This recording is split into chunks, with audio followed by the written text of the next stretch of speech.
it really is the golden age, where I was just out in Arizona and met, this massive influencer who I wanted to get around. I just flew out there and went to one of his events, paid the ticket, and got around him. So Nice. everything is accessible today. It's just what you're So willing you to got to do. take the leap. You got to really want it badly enough that you have to take those chances, those risks, and put yourself out there. Because I mean, so many people are. I mean, we know the whole the generations growing up with the smartphones and the internet, and they haven't really gone out in the world, right? Especially with COVID, it really kind of made them even worse out of college. They're like, well, now what do I do?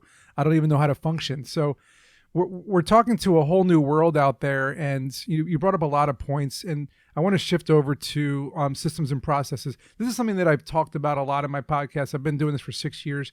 There's so many different systems and processes in place to do so many different things. How did you come up with your unique systems and processes, and then use them in your daily work, and then also teach people how to do those? Like, was it like a thing that you came up with yourself? Did you kind of cherry pick the things you like the most that you learned? Like, some of your thoughts on that.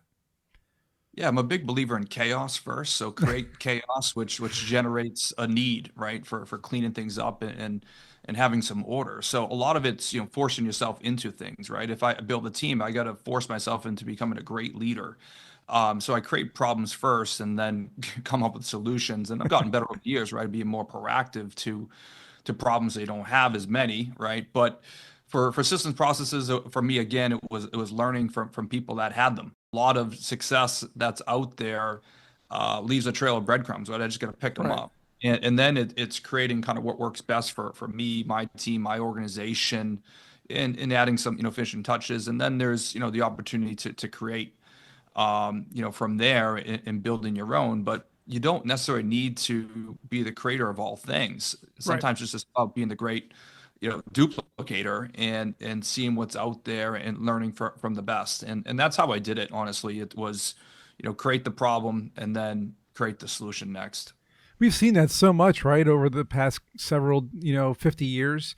Um, Steve Jobs, Bill Gates famously kind of took Xerox's interface and mouse, and they came up with Windows and Mac, but they didn't make it. They just took it, right? So definitely cherry pick out there whatever you find. And I want to completely shift over to something else that I really enjoy talking about, especially when it's something like this where you're in the financial market. So like all day long, you're looking at charts, looking at numbers, looking at people's portfolios and trying to figure out where to allocate and all that.